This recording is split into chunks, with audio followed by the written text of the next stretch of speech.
días.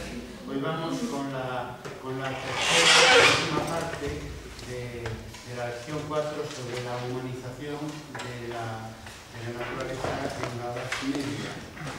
Decíamos ayer que el sistema feudal recupera plenamente a partir del siglo XI y ya antes a través de la orden benedictina, como ya dijimos, una revalorización del trabajo como algo que no está sujeto exclusivamente al trabajo esclavo, al trabajo servil, generalizando la idea del trabajo y apoyándose en el Génesis cuando Adán le dice Dios por haber pecado a Adán y Eva, les dice que, sobre todo a Adán, que por ti será maldita la tierra, con trabajo sacarás de ella el alimento todo el tiempo de tu vida. El trabajo como penitencia es aplicado al tercer estado, al tercer orden de los trabajadores, sobre todo los trabajadores del campo, a partir del siglo XI, y permite, entre otras cosas, elegir la Iglesia como un poder secular, un poder nacional muy poderoso. Al mismo tiempo, los avances de la agricultura y la ganadería, de la racionalización de la relación entre hombre y naturaleza, lleva a distinguir entre amigos buenos, los amigos siempre son buenos, más o menos, entre animales amigos y animales enemigos, ¿no? La domesticación es imprescindible para conseguir animales de tiro y también alimentos y también animales domésticos. Eso es la nueva acción. Eso esa domesticación de animales existía ya en la Alta Edad Media, pero se generaliza por razones económicas entre el siglo XI y el siglo XIII, hasta el siglo XV. Eso como otros factores decisivos desde el punto de vista socioeconómico será heredado después por el antiguo régimen. Pero también quedan los animales malos, las bestias dañinas que dice la documentación, que expresan esa naturaleza hostil que hay que combatir con violencia y matar los animales que se aprovecha esa necesidad de matar animales salvajes para proteger los hombres, para proteger los cultivos, etc. Se aprovecha para practicar por parte de los señores laicos desde edades tempranas la caza como elemento importante de la preparación de los jóvenes nobles para la caballería. Por lo tanto, siempre con esta visión doble, ¿no?, de amistad y hostilidad hacia, en este caso, los seres vivos, ¿no? La reputación es muy importante, eso lo habéis estudiado ya seguramente en otras asignaturas, en la plena Edad Media, ganar tierras para el cultivo y para el alimento humano, para la reproducción de las familias campesinas, que son ampliamente mayoritarias en todo el occidente medieval. Hay autores que dicen incluso que es tan importante la revolución agrícola en la Edad Media como lo fue la revolución neolítica. Estos avances en la economía agraria y ganadera suponen pues, un retroceso de la superficie arbolada, del bosque, que preocupa a los hombres medievales. Ya lo dijimos, un interés especial en la domesticación de animales y después un control del espacio, ¿no? lo que supone más caminos y más puentes. Lo sabemos porque en Galicia se conservan caminos medievales y puentes medievales que muchas veces son reutilización de caminos y de puentes de la época romana. Por lo tanto, la plena Edad Media supone una reordenación del territorio y un impulso de las comunicaciones por vía terrestre. También por vía marítima, pero bueno, eso ya más hacia la Baja Edad Media. Europa ejerce el liderazgo tecnológico del momento, pero porque sabe controlar la acción sobre la naturaleza. No solo porque recoge innovaciones tecnológicas y las difunde, porque las innovaciones tecnológicas, si no se difunden, no tienen un impacto histórico, en fin, infinitamente menor, sino además porque por la vía de la práctica busca controlar los efectos de la acción del hombre sobre la naturaleza para poder alimentar ese ente demográfico que el auge económico genera, bueno, o al revés, el auge económico que el ente demográfico genera, ambas cosas van juntas durante la edad feudal, la primera edad feudal a partir del siglo XI. Justamente el progreso tecnológico, agrícola y también urbano, etcétera, artesanato, burguesía comercial, etcétera, pero fundamentalmente nos estamos concentrando en la evolución de la sociedad rural, que era ampliamente mayoritaria durante todo el occidente medieval, también en Galicia. Pues todo eso, decíamos, se hace porque se sabe controlar el impacto de la acción humana sobre la naturaleza. De ahí que no se permanezca vigente el consenso en ámbitos cultos sobre los principios de la economía natural y del derecho natural.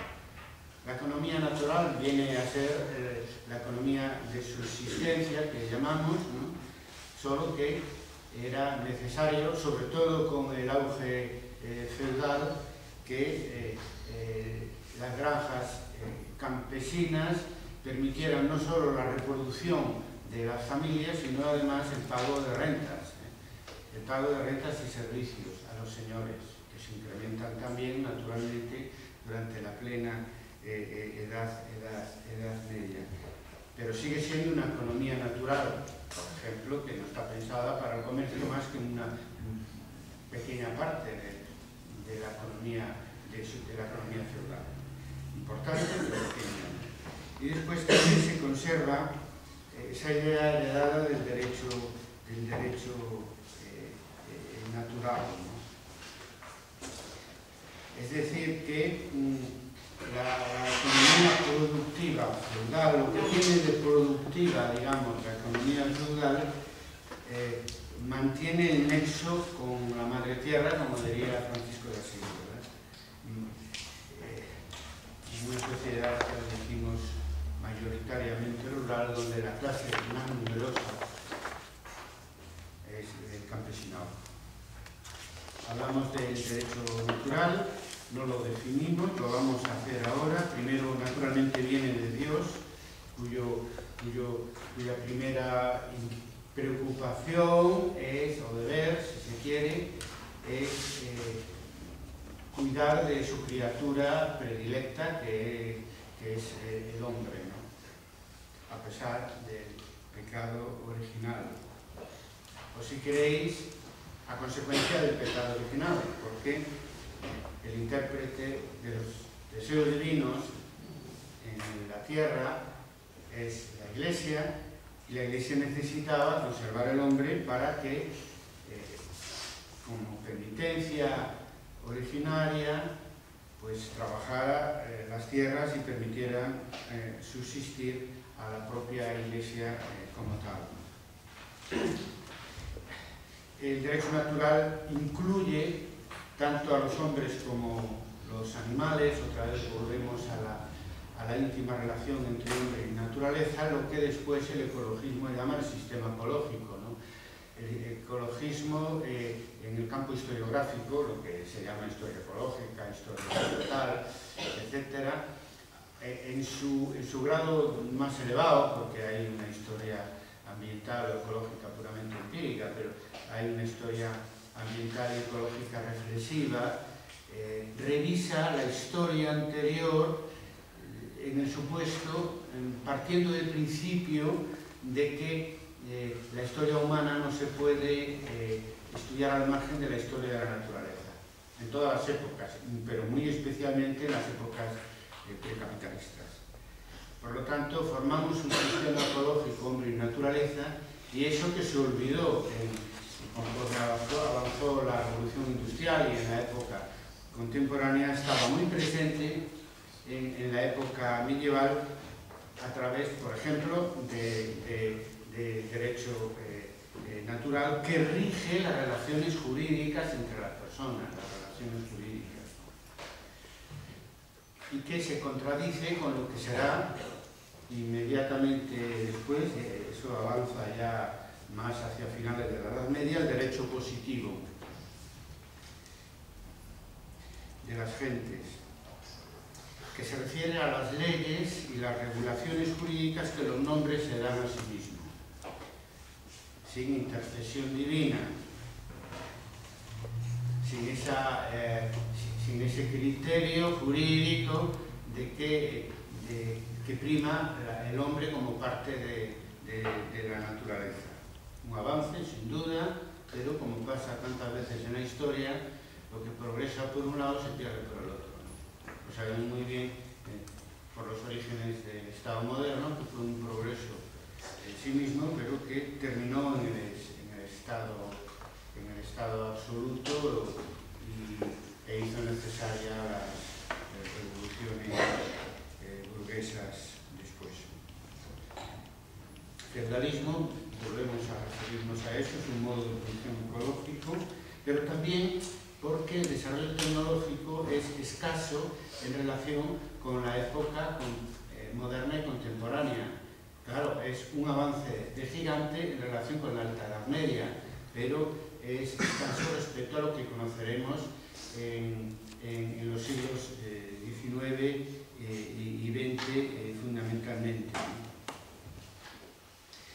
Por lo tanto, esa propia modestia en los avances tecnológicos facilita que se mantenga al mismo tiempo la admiración y el reconocimiento de la naturaleza, ¿no? Cuyo deterioro aparece limitado por razones objetivas. Los medios técnicos no permitían, digamos, destrozar la naturaleza en tan gran medida como vivimos, sobre todo en la época contemporánea, pero también una limitación subjetiva, ¿no? Por razones de tipo, diríamos, contemporáneamente ideológicas, pero más exactamente por razones de mentalidad colectiva, de mentalidad medieval, que tiene que ver con la religión sincrética, que tiene que ver con el derecho natural, etc. Y cómo mide la sociedad feudal esta limitación objetiva y subjetiva, es decir, por la vía del tanteo, ¿no?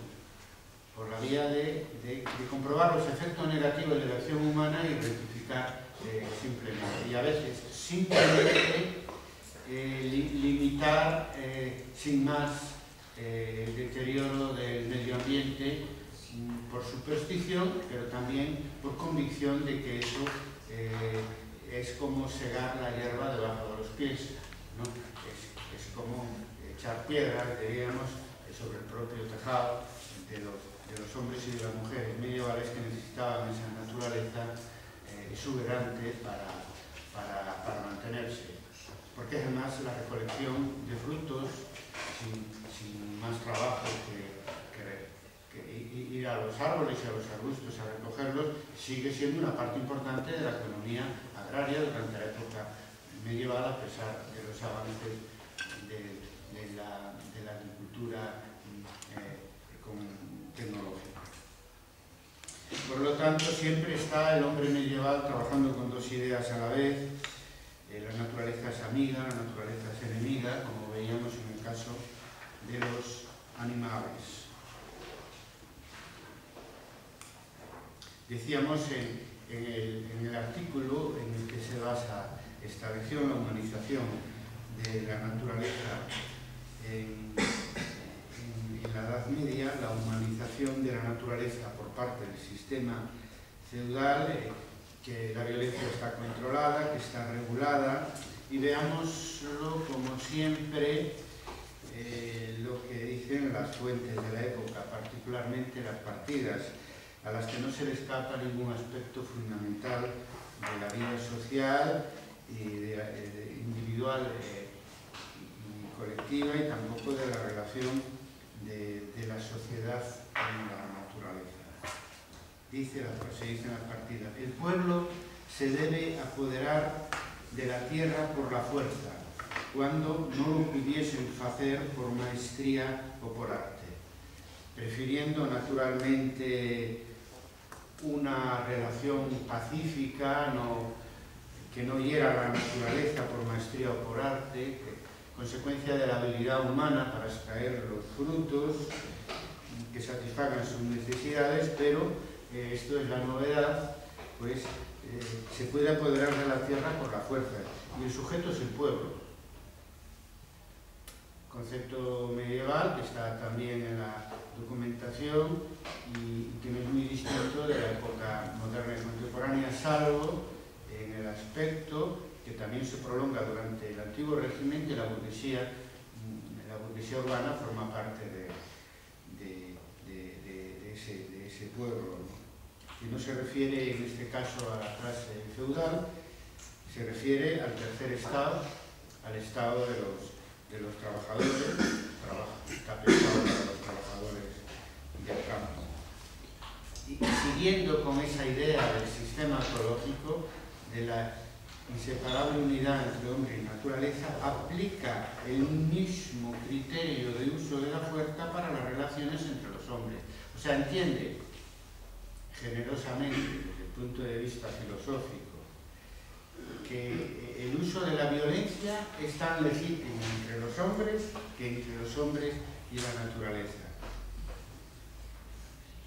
Hoy estaríamos dispuestos a aceptar, y así fue durante la época que precede al siglo XXI, de la necesidad, obviamente, de la fuerza sobre la naturaleza para extraer sus frutos, ¿no? Pero existe una conciencia en relación con la guerra y con la violencia interpersonal más crítica, ¿no? Ya dijimos que, creo que en el primer semestre dimos una lección sobre eso, de que la violencia es admitida en mayor grado, espeluznante en algunos casos, pero con un número muy inferior de víctimas, no digo en relación con la época contemporánea, en relación con la época moderna también, que la guerra de religión de la época moderna produjo muchos más muertos que las guerras feudales, ¿no? Incluso las grandes guerras que unen los señoríos de un país contra los señoríos de otro país. Por lo tanto, esto que se aplica entre los hombres, se aplica entre los hombres y la naturaleza, lo cual viene otra vez a darnos la razón cuando insistimos en el concepto medieval de la naturaleza como ser vivo, con alma. Y si se acepta la violencia entre los hombres, pues se acepta la violencia entre hombres y naturaleza. ¿A qué se refiere cuando se habla del uso de la fuerza sobre la naturaleza, pues por ejemplo, se refiere a quebrar grandes peñas, horadar grandes montes, allanar lugares altos, matar animalias bravas. En fin, el avance del progreso. Y se define en este apartado, pero es común en las partidas, en la mentalidad medieval de la guerra, como defender lo suyo y ganar lo que sea de los enemigos. Claro, desde una óptica siempre naturalmente. Pues para defender lo suyo y ganar lo que es de los enemigos también se hace la guerra diariamente a la naturaleza, entendida como enemigo y otras veces como amiga, igual que las relaciones interpersonales, las relaciones entre los hombres.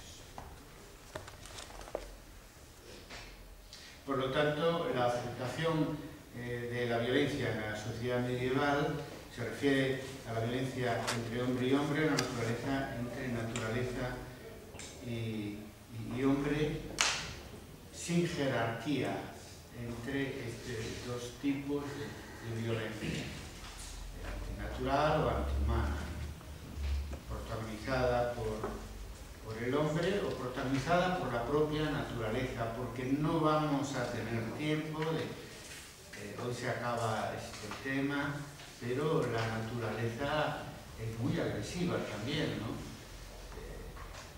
Siguiendo órdenes de Dios o órdenes del diablo, con las tormentas, con las pestes, y eso se acepta y se combate muchas veces, pues, rezando y pidiendo perdón por los pecados, no porque se considere que la naturaleza agrede por sí misma, sino que agrede por orden de Dios, por orden divina. O sea, algo hicieron los hombres para que una sequía se prolongue tanto tiempo. Esa mentalidad estaba allí, está en toda la época medieval muy presente. Es curioso desde el punto de vista historiográfico, esto es la ventaja, en este caso, la desventaja también de la especialización historiográfica, y es curioso cómo el historiador de la economía, el historiador de las mentalidades, llega a conclusiones distintas desde su ángulo parcial, desde su ángulo, en fin, especializado, de lo que son las relaciones entre hombre y naturaleza en la época feudal. Para la historia económica, el hombre puede a la naturaleza, la historia del progreso económico. Para la historia de las mentalidades, es la naturaleza que le puede al hombre, y hay datos por doquier que indican, que hablan del temor del hombre ante la naturaleza desatada, y no digamos las calamidades naturales, terremotos, etcétera. Esto es consecuencia directa del atraso tecnológico y del atraso, diríamos, filosófico, ¿no? Porque, pero sobre todo lo primero, ¿no? Porque el hombre, cuando tiene menos medios para controlar a la naturaleza, pues naturalmente está a expensas de su violencia, ¿no? De la naturaleza. Sobre todo, en los casos más extremos, me refiero a las calamidades naturales, a las catástrofes, ¿no? Que también hoy nos asaltan, pero que el hombre medieval estaba menos preparado para soportarlo, tanto desde el punto de vista técnico como desde el punto de vista de su mentalidad. Cedía y se consideraba, pues, objeto de la ira divina, ¿no? Que actuaba a través de la tormenta, del rayo, del granizo que destroza las cosechas. Evidentemente, aquí estamos explicando de una nueva manera la relación hombre y naturaleza, donde los papeles son intercambiables. El hombre, según lo que estamos hablando, domina la naturaleza más que en épocas anteriores, pero al mismo tiempo la naturaleza sigue dominando al hombre igual que en las épocas anteriores. Naturaleza amiga, naturaleza enemiga. Hostilidad y amistad con la naturaleza por parte de la sociedad humana. Bueno, llamamos humanización sobre todo sobre la naturaleza, pero no es menos humanización esa capacidad para conciliar la sociedad con una naturaleza que se desata con frecuencia, con los tiempos actuales, o más, pero sin que las poblaciones puedan sobrevivir tan fácilmente y reconstruir su vida después de un maremoto o de una epidemia. Por lo tanto, también es humanización la mentalidad medieval supersticiosa y religiosa en relación con la Edad Media. Y es algo que hay que revalorizar en los tiempos actuales, porque es una humanización ecológica, ¿no? Más ecológica que la humanización racionalista y productivista, ¿no? Y es el equilibrio entre ambos el que permite durar tantos siglos a la sociedad feudal. Es una naturaleza sobre la que se actúa con violencia, pero que se respeta por temor, pero también por inteligencia, diríamos hoy, ecológica. Bueno, claro, siempre se explica ese conservacionismo hacia los elementos naturales como una decisión divina, y eso no es nada especial porque eso es general en la mentalidad medieval. Por ejemplo, vimos en el modelo caballeresco, en el tema anterior, vimos como Pedro Madruga es celebrado por Vasco da Ponte como un gran sufridor, ¿no? Que nevase o lloviese, él estaba siempre a punto para su trabajo, para su oficio, que era la guerra, ¿no? Entonces eso se valora incluso también en el modelo caballeresco. O sea, sufrir las inclemencias del tiempo y continuar con la tarea. Claro que también los caballeros tienen miedo, ¿no? Entonces Vasco da Ponte nos pone el ejemplo de Álvaro Pérez de Moscoso, que huye con un gran miedo, con un gran temor, de pánico, cuando intenta, por curiosidad, explorar la cueva de la Curusa, todavía existe, ¿no? Y entonces, pues probablemente el fantasma, el espanto que vieron, pues podría ser murciélagos, algún tipo de animal y brava que dice la documentación medieval, y fueron castigados por su atrevimiento perturbando el orden natural y por su curiosidad desmedida. De hecho, se dice que el aire estaba emponzoñado, hay una obsesión de la mentalidad medieval sobre el aire y su corrupción, y que murieron después los protagonistas, concretamente Álvaro de Moscoso. Bueno, queda como cobarde, ¿no?, ante la naturaleza y por lo tanto fallándole al modelo caballeresco. Pues bueno, aquí, por parte de da Ponte, como siempre, es sumamente parcial, aparece como héroe que se enfrenta a las inclemencias del tiempo, Pedro Madruga, y como cobarde, el mayor de los moscosos, el que será el mayor de los moscosos, porque huye cuando intenta explorar la cueva de la Curusa, ¿no? En fin, que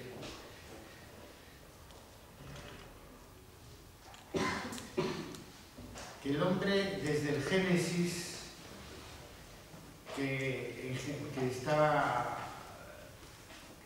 el feudalismo pone de moda, a pesar de su tendencia neotestamentaria, ¿no?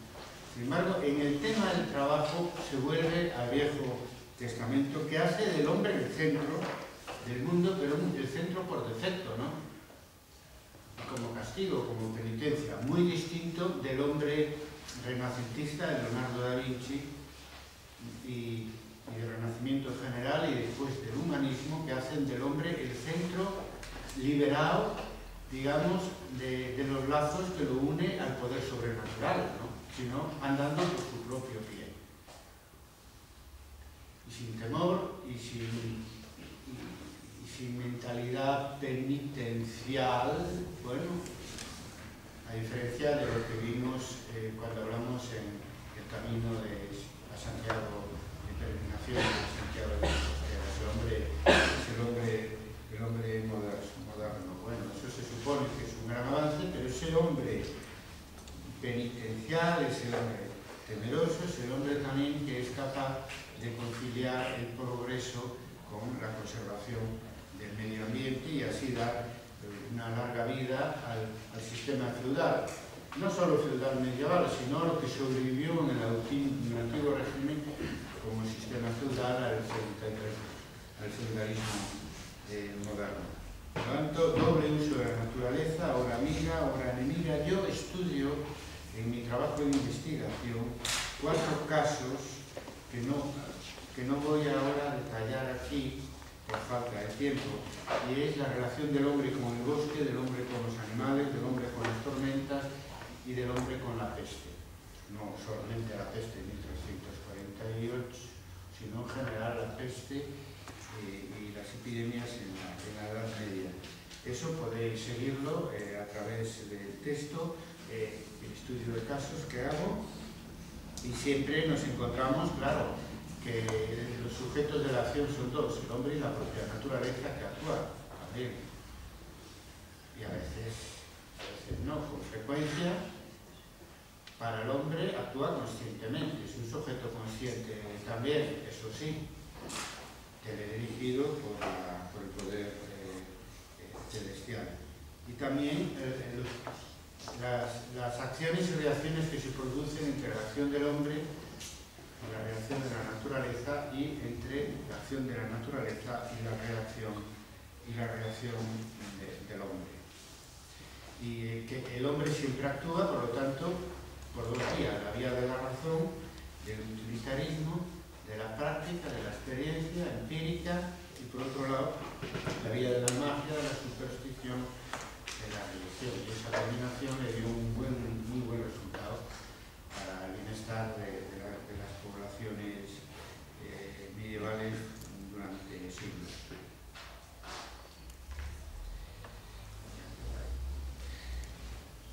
Precisemos más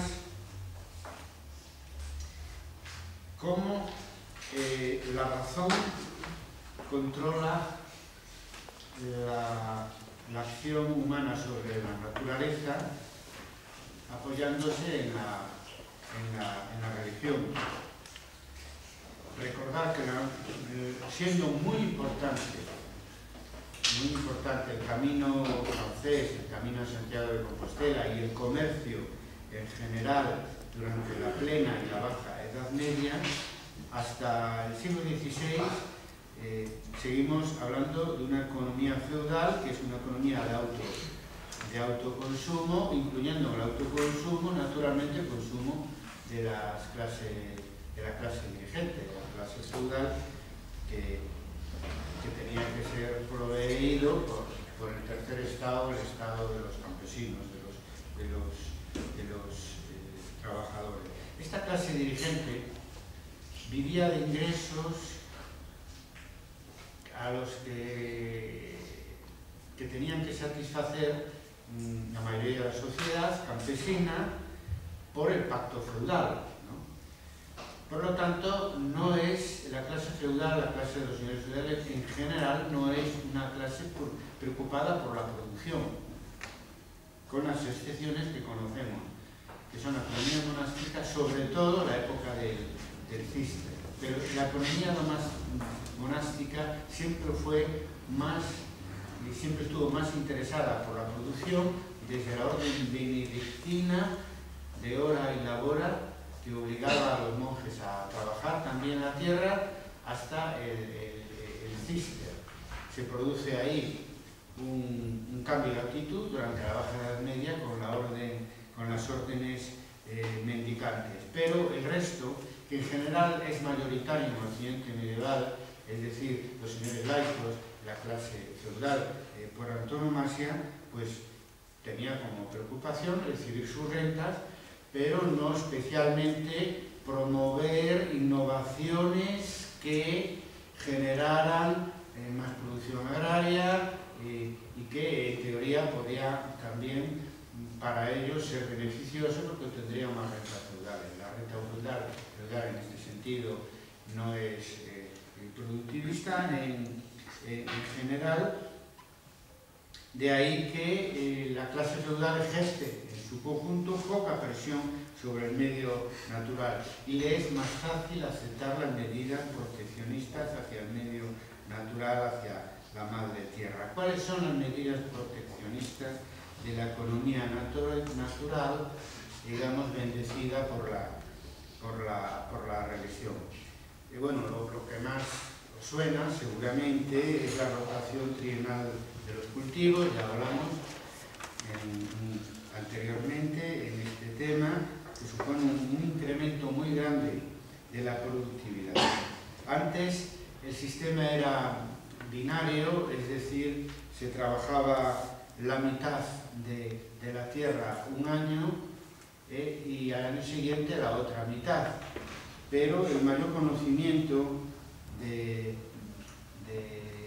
la tierra y de la producción agrícola y los avances técnicos permiten en la plena Edad Media pasar de una rotación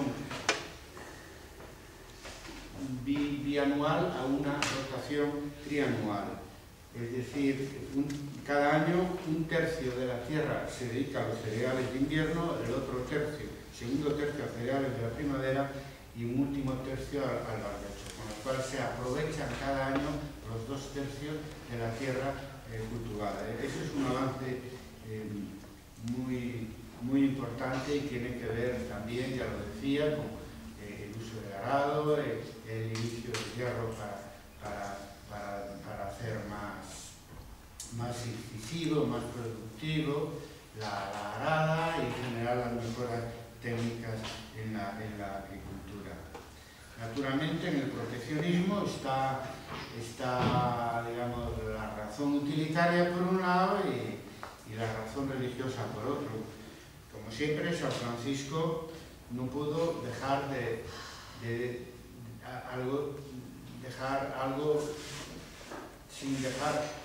no pudo dejar de preocuparse por el tema de la protección de esa naturaleza que él le confiere, como en la Alta Edad Media, en fin, una dimensión viva, ¿no? un rasgo vivo, ¿no?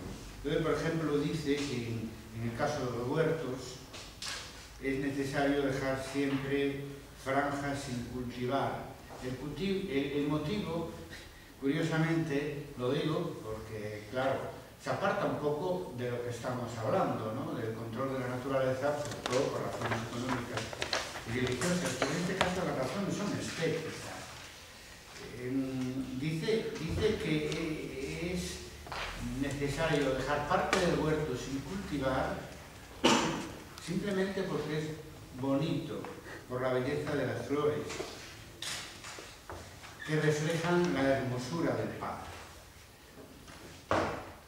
Otra historia, el paisaje desde el punto de vista estético, sobre lo que se ha escrito bastante desde el punto de vista de las mentalidades y a veces de una manera parcial, porque se dice que el hombre medieval no tenía sentido del paisaje, que eso llega con el Renacimiento, ¿no? Eso en la historia del arte se ve bien, ¿no?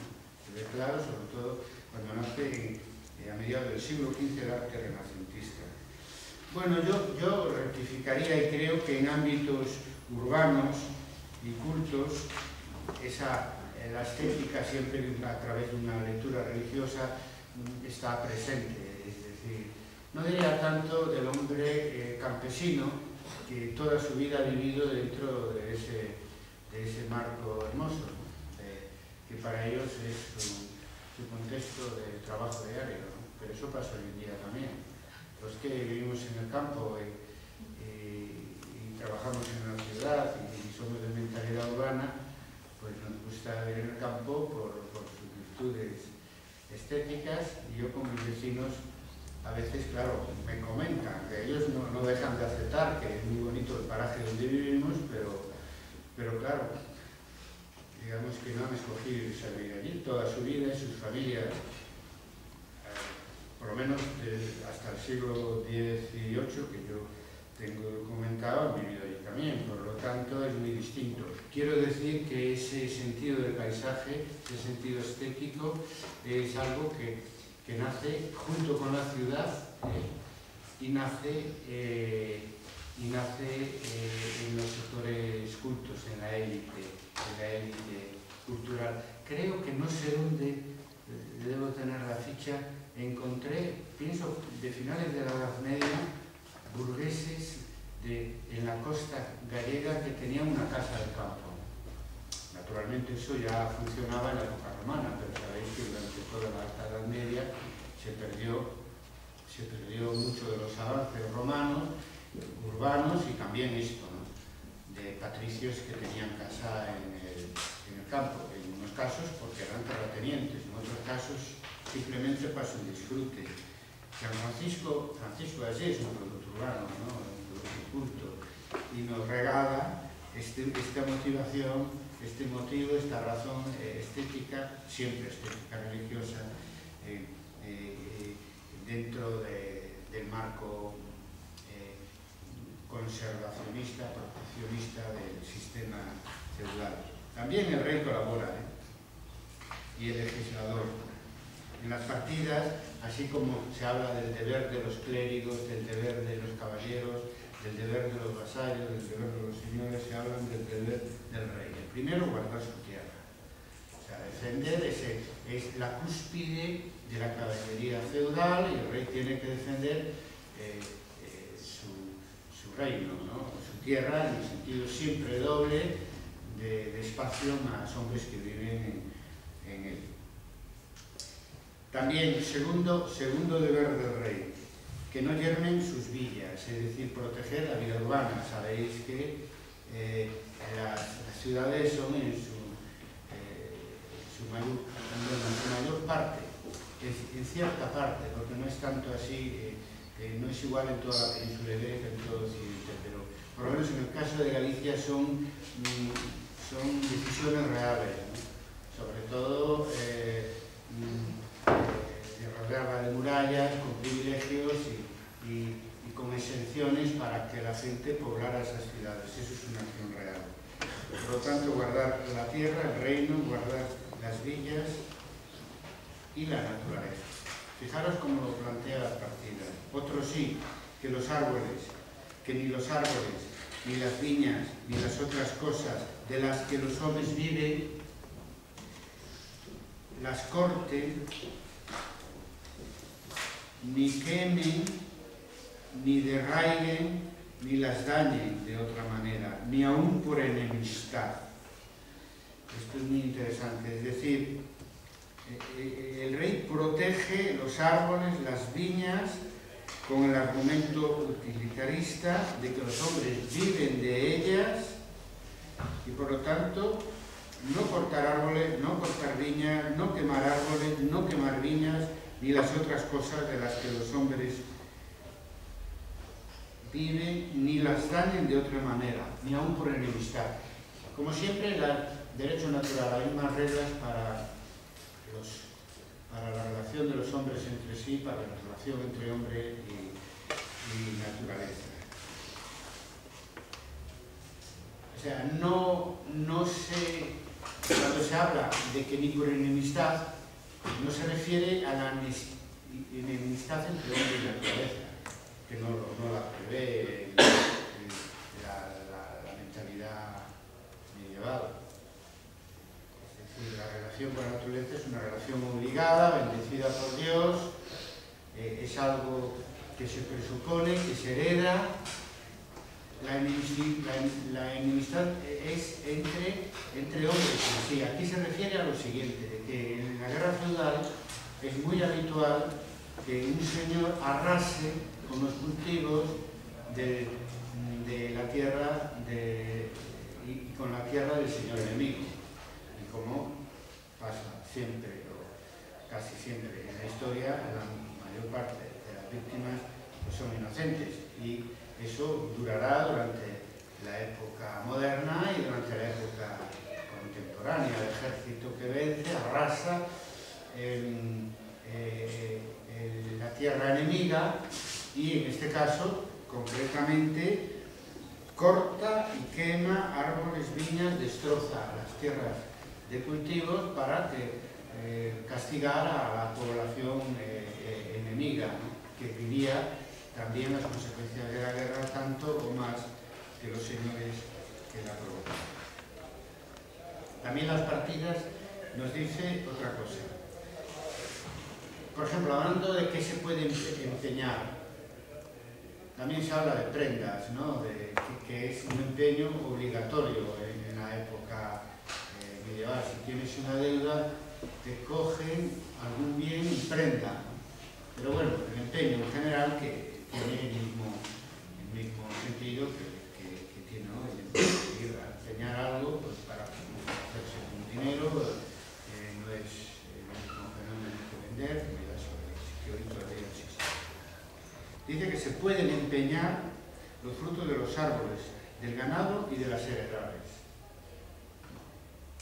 O sea, no es comerciar, también se puede comerciar, aunque no se diga aquí, se puede vender los frutos de los árboles, del ganado y las heredades, ¿vale? Es decir, la fruta,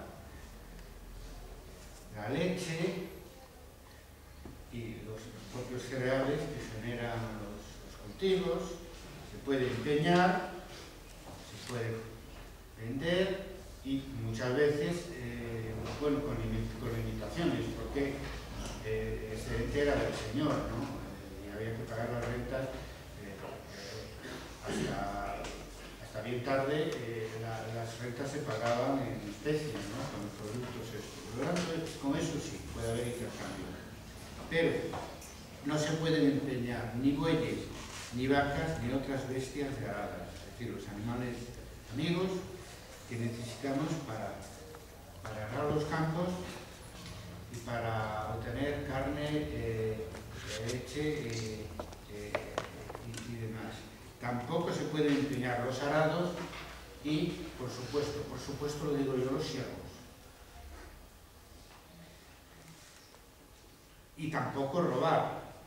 Otra vez aparece como castigado con la pena de muerte robar bueyes, vacas y en general bestias de aradas y útiles agrícolas incluso. Esto está pensado sobre todo para el robo de ganado. Recordáis los que hicisteis conmigo el curso del semestre, que es uno de los motivos que provocan la revuelta hernandina, el robo de ganado. Claro, aquí se trata de un proteccionismo ligado a la razón utilitaria, ¿no?, pero que siempre al final la encontramos en el mismo campo que la razón religiosa. O sea, no es lo mismo el fruto que da la vaca que la propia vaca. Y eso es por respeto a los seres vivos, tanto como por sentido común, de que naturalmente si la vaca muere no puedes cada año obtener su leche y cuando corresponda su carne. También en las partidas se protegen las palomas, los huevos de los halcones y las perdices. Esto está vinculado a la necesidad de repoblar los bosques para la práctica de la caza. De nuevo aparece la protección de árboles y viñas, y en el fuero de Vizcaya de 1452 incluso pena de muerte para quien derrame la sidra de las cubas de los toneles. Esto es una protección del fruto de la manzana. En la Alta Edad Media la mayoría de las tierras eran de bosque. Se trata de una economía agraria poco desarrollada, que dependía de la recolección, de la caza y de la madera para sobrevivir. Todavía en el siglo IX, el 40% de las tierras de la abadía de Saint-Germain-des-Prés, un monasterio avanzado desde el punto de vista de la tecnología agraria, todavía el 40% eran de bosques. En el Códice Calistino, en el siglo XII, se describe el reino de Galicia justamente por la abundancia de bosque. El bosque sigue siendo una parte mayoritaria y en todo caso muy importante durante toda la Edad Media, que sufre las agresiones tecnológicas de la nueva agricultura, de manera que el equilibrio entre cultivo, pastos y bosques se restablece una y otra vez conforme se va desequilibrando esa relación. Es muy interesante por el principio de acción y reacción. Desde el 11 al 15 nos encontramos que las tierras roturadas se amplían, sobre todo hasta el siglo XX, mejor dicho, hasta la mitad del siglo XIV, el bosque se retrae y entonces las medidas de protección se mantienen del bosque, se mantienen a lo largo de la Edad Media y revive en el siglo XIV y en el siglo XV. Por ejemplo, en 1467 Enrique IV decreta para la provincia de Guipúzcoa la repoblación de los bosques. El balance para toda la edad feudal es muy positivo, muy pro bosque, diríamos, pero por esta vía que yo digo, es decir, de tanteo y de equilibrio entre la razón utilitaria y la razón religiosa, supersticiosa, que al final también resultó utilitaria, que llevaba, por ejemplo, a conservar los bosques. Las Cortes de 1359 también castigan con pena de muerte cortar o derraigare, es como en gallego destragar, ¿no? O quemar en pinos y encinas, por si alguien pensaba que el pino no era flora autóctona, ¿verdad? Y naturalmente será el problema no solo es del avance de cultivos, también son las talas, en fin, excesivas del bosque y los incendios, como en el día de hoy en Galicia y en otros lugares de España. La peste de 1348, como decía, lo que es la Baja Edad Media, supone un nuevo aliento al proteccionismo en relación con los bosques. Y aquí termino, a sabiendas de que tenéis el resto en el artículo La humanización de la naturaleza en la Edad Media. La semana que viene toca hablar de judeos, moros y cristianos, de judíos, moros y cristianos